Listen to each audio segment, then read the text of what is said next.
and welcome to National Focus for Wednesday, April 17, 2024. I am Aaliyah Martin. In the headlines, Dominica commences development of Food Security Crisis Preparedness Plan, FSCPP. A reset for National Association of Youth in Agriculture, NAYA. And government provides 163 lots for aspiring homeowners. The details of the headline stories and more when we return.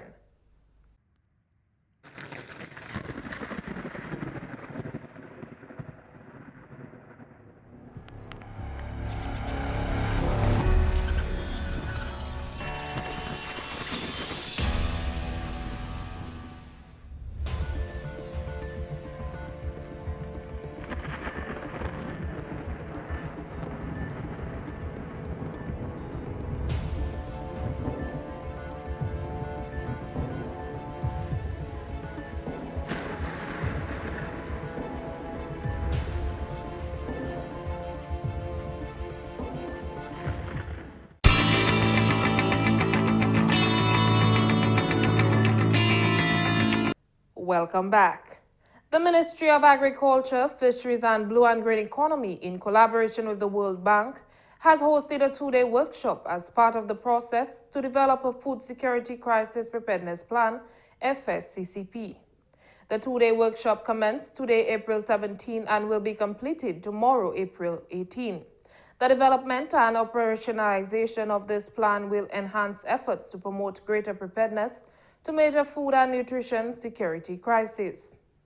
Today, we meet as stakeholders to ensure that food security and nutrition amidst the ongoing global and local challenges, we are prepared to meet these challenges. The Food Security Crisis Preparedness Plan, or in short, FSCPP, represents our collective commitment not merely to react to crises, but to proactively activate and mitigate their impacts. Remember the wise words from former President Benjamin Franklin: if you fail to prepare, you are preparing to fail. And let us take this philosophy in our deliberation today. Mr. Ansem highlighted the expected outcome of the workshop.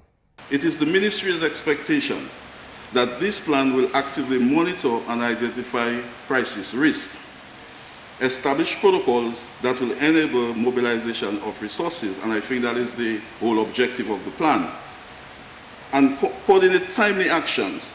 This should be more just a protocol. It should be a pledge to protect the well-being of our most vulnerable population against severe shock, such as economic downturns, natural disasters, or global pandemics such as COVID-19. He extended his gratitude to the World Bank for their support. We would like to acknowledge and thank the World Bank for supporting our recovery assets in the agricultural sector with a contribution of approximately $75 million. So we got an initial $65 million and an additional amount that brings it to 75. And I think we should applaud the World Bank for such assistance. Also, coming to our rescue under the CERT, we would also want to thank the World Bank for an additional $8 million that we are presently implementing. The Food Security Crisis Preparedness Plan will contribute to the overall resilience and adaptability of Dominica's agricultural sector. The plan would provide an important means for connecting Dominica with regional, global support structures to mobilize funding as needed. So the plan aims to bring together the right people at the right time and at the right level to facilitate early action across the food and nutrition security system. The World Bank sees this plan as an essential element for building the country's long-term resilience to recurring crisis events, and supports every effort to safeguard development gains and to ensure that we are not derailed each time we experience a major shock. The preparedness plan can help us with that. The World Bank is happy conveying its full support not only to the preparation and launch of the plan, but also to a part of its implementation. We welcome the focal points here today, and we salute their efforts in ensuring the development of the preparedness plan is a success. The plan will be adapted based on the collective input from a multitude of stakeholders and key governmental departments. I think that is key to this process, right? That food security is really multi-sectoral issue, and there are many ministries involved, there are many humanitarian development partners involved, and it's key that they all participate in the preparation of this plan, so they own it and they really contribute to the implementation, and then to, if something happens, that the necessary actions can be taken. So that's why it's very important, and we're very thankful to see that the different organizations, different ministries are present today, and we hope that they can participate as we go along in the preparation of this plan. In addition to Dominica, the FSCPP is being supported by the World Bank in select countries to prevent and mitigate the impact of food and nutrition security crisis on current and future generations. Government efforts are underway to reset the National Association of Youth in Agriculture, NAYA. Parliamentary Secretary in the Ministry of Agriculture with specific responsibility for community agro-enterprises, Honourable Aaliyah Joseph, says that was the focus of the meeting held with the nation's youth recently. On Wednesday, the 10th of April 2024, I spearheaded a meeting with about 23 different youth in relation to agriculture in Dominica and the youth involvement in agriculture. And this meeting was aimed at laying the foundational steps for the re-establishment of the National Association of Youth in Agriculture, or NAYA, and to plan the upcoming OECS Youth in Agriculture Symposium. The key topics for discussion included financing and funding opportunities, the involvement of youth in agricultural decision-making processes, and the strategic direction for enhancing youth participation in agriculture. The Honourable Minister says the discussion was fruitful. We discussed the involvement of youth in agriculture and how we can incorporate youth in the agricultural sector as we speak. As I reiterated to them, the youth is not the future generation. I think the youth is the present generation for agriculture in Dominica, and it would really depend on us to take agriculture from where it is to where it needs to be. And that way we will include innovative ideas, futuristic machinery and processes, etc.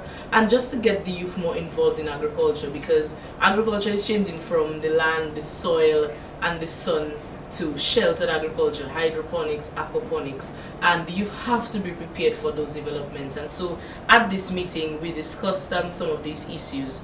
The re-establishment of NAYA is viewed as pivotal to providing a formalized platform for the youth in Dominica's agriculture sector.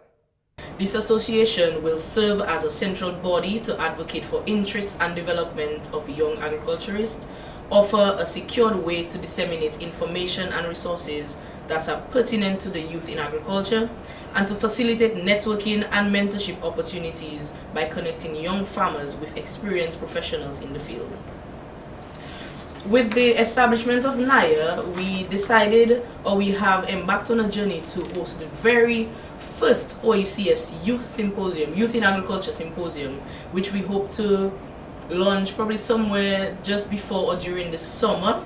And the symposium is envisioned as a major event to showcase the opportunities in agriculture available to the youth both in Dominica and in the other OECS islands and the Caribbean by extension, and to encourage their engagement. This event will feature workshops, keynote speeches and panel discussions covering successful agricultural practices, technological advancements and sustainable farming techniques. It will also provide a platform for young agriculturists across the OECS to share their ideas and solutions with a broader audience, including potential investors and policymakers. The symposium also aims to highlight the critical role of agriculture in economic development and environmental sustainability within the OECS and the Caribbean by extension again. At the end of the meeting, we decided that we cannot leave the meeting without a way forward. And looking ahead, the meeting outlined several key initiatives to promote youth engagement in agriculture. And some of these included the continuous development of educational and training programs to provide young people with both the practical skills and theoretical knowledge needed in modern agriculture, strengthening the relationship between educational institutions and agricultural businesses to facilitate internships and apprenticeships, and to promote the promotion of agri-tech and green farming practices among the youth through competitions and innovation hubs. The Honourable Minister says the re-establishment of NAYA and the planning of the OECS Youth in Agriculture Symposium are two critical steps towards invigorating the agricultural sector with the energy and innovation of the youth. These initiatives will help to create a sustainable pathway for youth involvement in agriculture, ensuring that the sector remains a key pillar of economic and environmental resilience in Dominica. Further meetings are scheduled as of Friday, 19th April, to finalize the symposium's agenda and continue developing strategies for youth engagement in agriculture, inclusive of organizations like the 4-H clubs, school clubs, etc. Government, through the Ministry of Housing, is seeking to address the issue of land ownership in Dominica by making available 163 lots for sale. The allocation is in response to a commitment made in last year's budget.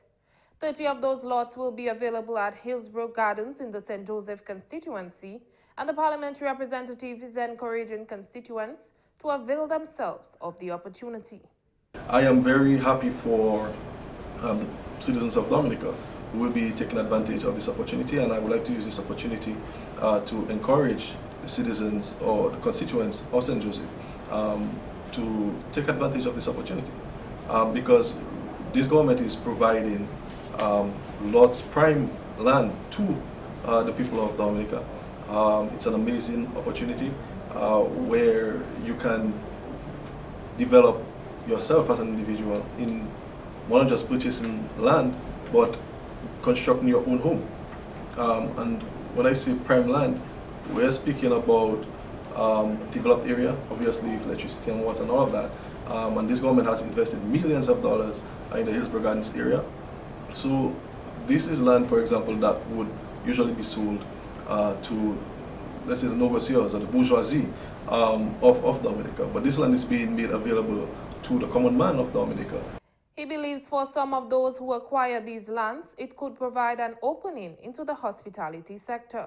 This land is basically overseeing the beautiful St. Joseph community and the St. Joseph and Miro Beach in all of its majesty and primordial beauty.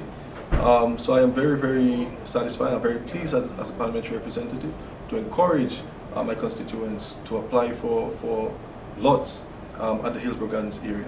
But more than just in the housing sector, I believe that it also serves significant potential where the area of Airbnb, for example, is concerned. So this is something that my constituents can look at. If you have any plans of getting into business, this provides a very good opportunity to delve into that sort of business. Priority will be given to persons employed within the public service. Lots come in different sizes. The applicant would have the opportunity to outline in his application the size of lot that he's looking for, how much he's applying for. So, for example, you'll be able to apply for 1,000 square foot of land to probably 4,000 square foot of land. But obviously, you would be able to find more details from the Ministry of Housing. But then, as I said, you have the opportunity to outline the amount of lot that you are applying for. The new lots provide an opportunity for residents of St. Joseph to turn their dreams of home ownership into reality. I am very pleased with this government's vision for the St. Joseph community and the St. Joseph constituency as far as housing is concerned. Hillsborough Gardens basically reflects the meticulousness in the planning of the housing sector in St. Joseph. So in Hillsborough Gardens area, for example, as I mentioned, this government has spent significant sums of money, and it is a structured piece of development. So what this additional 30 lots is going to do is that it's going to further develop this area. It's going to benefit our local economy exponentially.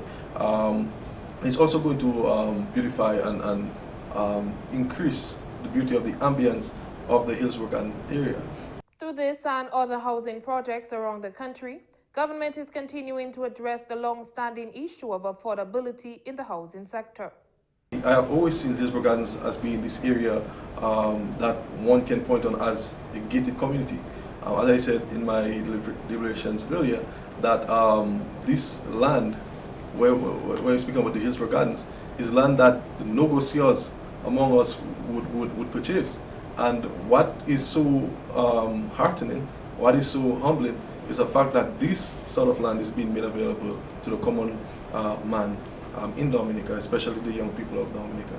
So to respond to your question, I believe that this is definitely going to add serious benefit to the Hillsborough Gardens area in terms of improving the overall ambience of the area, and also improving or enhancing our local economy in St. Joseph, for example. Because I alluded to Airbnb, for example. Young people, for example, or all sorts of constituents would be able to delve into that endeavor, whereby creating more economic activities in the St. Joseph area. Those who are able to acquire a plot of land and subsequently build a home would also be investing in generational wealth. As far as generational wealth is concerned, I think this is, in terms of strategy, this is probably the more profound strategy in creating generational wealth for any individual through the means of housing. So housing, as you know, or constructing a house is a lifetime goal. It's something that you spend your entire life working towards constructing. And something that is basically passed down to your children. So this is where the generational wealth comes in. When you pass that down to your children, obviously they may be alleviated from repayment of hefty loans. So right now they can concentrate on something else. Right now they have a property acquired, and right now they can concentrate on investing their monies in some form of business. And then their children will also reap from the benefits which they have received and that which they are giving to their children. And then before you know it, and this is passed on to several generations and eventually generational wealth. The parliamentary representative noted that the terms under which the land is being sold takes into consideration the prohibitive cost of land for housing. Land being subsidized at significant rates, So for example, if this land is being sold for $7, the real cost of that land would be $14, and this government found it fit to subsidize at the price of land in that prime area for the regular man to benefit. So I continue to reiterate my gratitude to the Minister of Housing, or to the Ministry of Housing through its Minister, and to this government for identifying the need and for prioritizing the common person in Dominica to benefit from this prime line. The additional land allocation in St. Joseph is expected to raise the standard of living in that constituency. Obviously, the first step to end poverty or to alleviate, to raise people from poverty is by ensuring that they are properly sheltered. So this is going to give individuals the opportunity to improve their living conditions and enhancing their state of life. And this is going to have a ripple effect in the St. Joseph constituency. So I am extremely appreciative of this. It's extremely welcome by myself as a parliamentary representative. Moving forward, we plan on continuing this future housing program, even in St. Joseph proper, for example, in places like Bells, where we can basically demolish dilapidated or deplorable houses and replacing it with beautiful infrastructure that the people of St. Joseph or the people of the St. Joseph constituency can benefit from.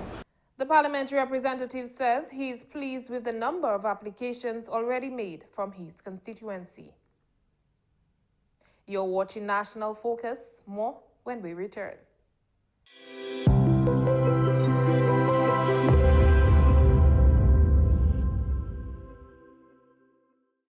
Welcome back.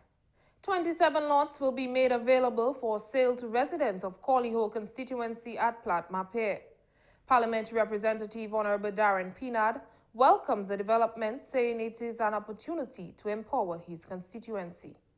I know the people in Creole have been anticipating and eagerly anticipating the purchase of those lots for a very long time. I think it dates back maybe like almost 2 decades when people initially expressed interest in acquiring lots of at Platform Pier.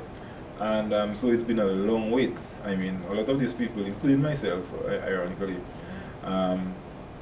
even went on to just buy land elsewhere because those lots were not available, and we would have preferred to have been given the opportunity to buy lots at Platform Pier.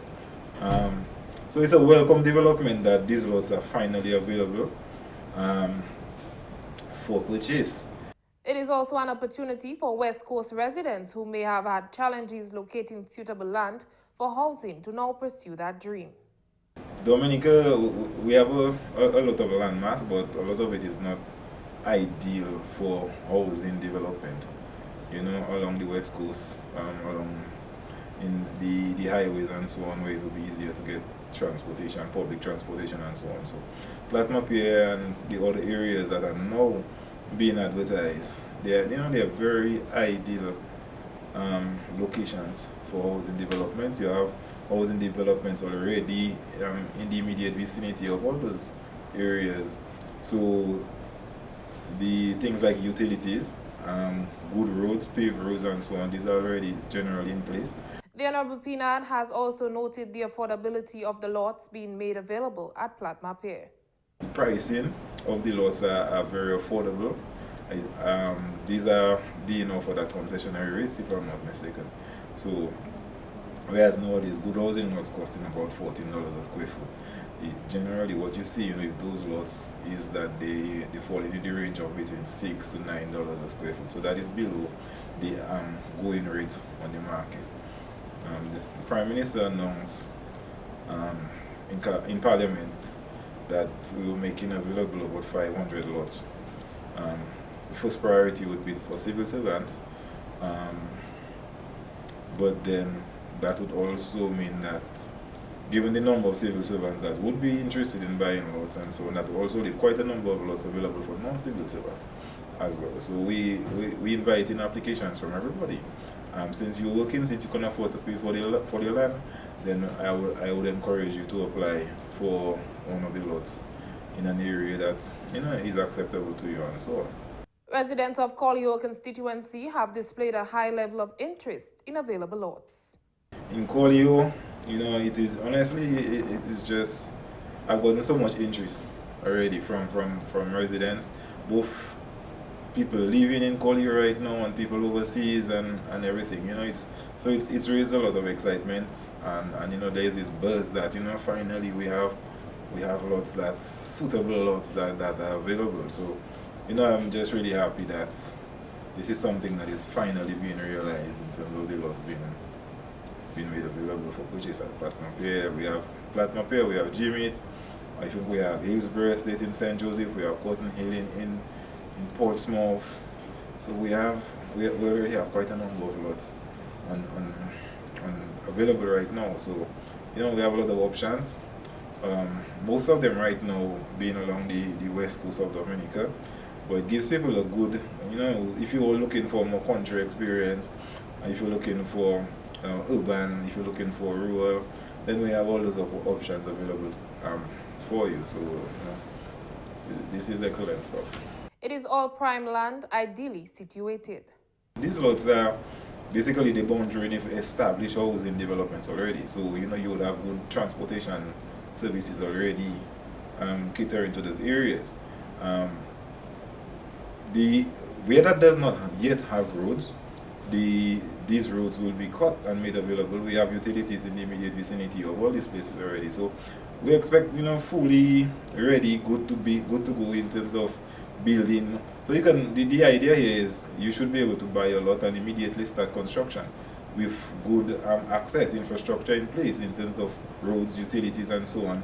So the government is also looking to put some things in place to help facilitate the process in terms of moving on towards the construction aspect of it. the idea is to get people into homes, not just to buy land for buying land's sake, but to move immediately as soon as possible into the construction of your home and having a housing solution. For many families, these lots and the houses that will be built on them will provide a foundation for building generational wealth. When you do not own a home, for the most part in Dominica, that money that usually you use towards paying a mortgage and so on, you do not see it transferring into savings. So effectively that money is being squandered, wasted, or whatever the case is. Putting your money into a home is not just giving you, a comfortable residence for your own dwelling, but it's an investment. It builds your wealth, as you were saying there. That is something that our culture in Dominica is not one where we build generally for sale, for selling purposes. So we build to hold, to live in, pass on to our children. So, as you mentioned, generational wealth and that type of thing, this is a good point, because you build a house, you get your comfort in terms of you have that security of knowing that you own your home, you have the residence, but it also benefits your children that likely might not need to have to go into that same struggle that you have to go through, because if they're lucky, they might just inherit a house from you and so, would have to forego that expense that a lot of us have had to go through. Lots have been designated as follows: Gmit, 39 lots; Platma Pier, Collyho, 27 lots; Cotton Hill, Portsmouth, 67 lots; and Hillsborough Gardens in St. Joseph, 30 lots. As the anticipation builds towards the staging of the 13th edition of the Jazz and Creole Festival, patrons can whet their appetite with the variety of fringe events as they await the main event. Over 20 events are scheduled to take place before and after the main stage on Sunday, May 5, 2024, extending the Jazz and Creole experience for patrons of all ages. The annual festival will be held at Fort Shirley in Cabrit, Portsmouth. Starting on the 21st, Sunday, 21st April, Intercontinental Dominica, we have Jazz and Dine with Lily Octave. Umaja Sip and Songs on Saturday, 27th April at the Convent High School grounds. We have Jazz and Vesper on Saturday, 27th April, grounds of the State House. Aura Premium Brunch Experience, Sunday, 28th April, Anchorage Hotel. Jazz in the City, Tuesday, 30th April at Katai Restaurants in Roseau. Jazz and Karaoke, Wednesday, May 1st, the Karaoke Lounge opposite American Canadian Medical School. The Realm, Thursday, May 2nd. Jazz and Pan, Thursday, May 2nd also at Bedford Street in Portsmouth. Jazz on the Deck, Friday, May 3rd, and this is what my colleague just read, the Almond Deck in Tukari. Other fringe events will include a basketball classic at Benjamin's Park, Jazz by the Riverside in Rosalie, and a Purple Turtle Family Fun Day. Jazz and Creole, Friday, May 3rd, Alliance Forces. Jazz on the Shoreline at Fort Young Hotel, that's Friday, May 3rd. Jazz and Tea, Friday, May 3rd at Convent Prep Grounds. Borough Squares Friday Night Live, that's Friday, May 3rd. Basketball Classic, Saturday, May 4th at Benjamin's Park in Portsmouth. Carib Hype, Saturday, May 4th at HHV Parking Lot in Picard, Portsmouth. Jazz on the Rooftop, Saturday, May 4th at Atlantic View Resort in Ansdene. Then we have Jazz by the Riverside, Saturday, May 4th, Rosalie Bay. Purple Turtle Family Fun Day on Saturday, May 4th. That is obviously Purple Turtle Beach Club. Jazz in Paradise, Saturday, May 4th, Paradise Valley, Bonn. Jazz After Party, Sunday, May 5th, Bell Hall Beach Spot, Tatan. Breakfast Village, Sunday and Monday, that's May 5th and May 6th, Indian River, Portsmouth. And Jazz Seafood Lime, Monday, May 6th in Tukari Bay. Meanwhile, Executive Vice President of the Dominica Hotel and Tourism Association, Ms. Rhea Williams, says Hike Festival begins in May and will be held under the theme Nature is Calling. She says they have collaborated with Jazz and Creole for the hikes of this fest. We have selected 4 trails for this experience. Our first hike is in collaboration with Jazz and Creole. We have 2 hikes scheduled for Saturday, May 4th. Segment 13 from Penville to Capuchin for adults, and segment 14 for the teens from Cabrit to Capuchin.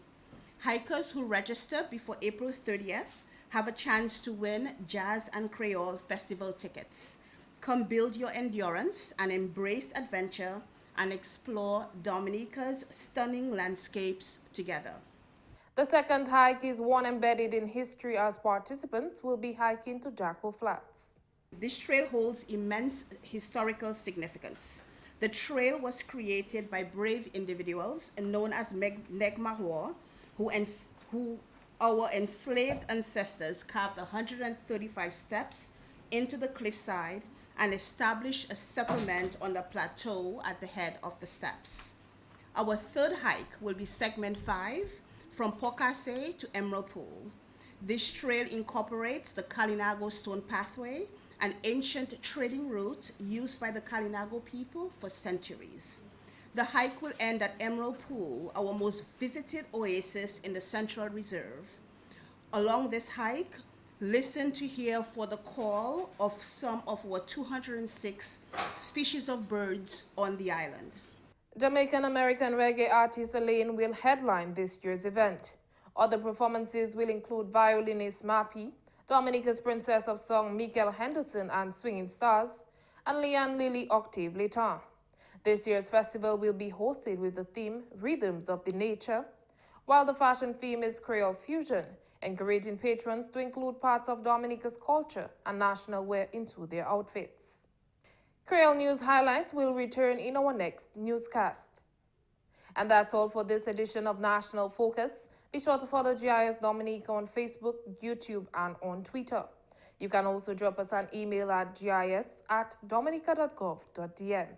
From all of us here on the GIS News Production team, I am Aaliyah Martin. Thank you for watching.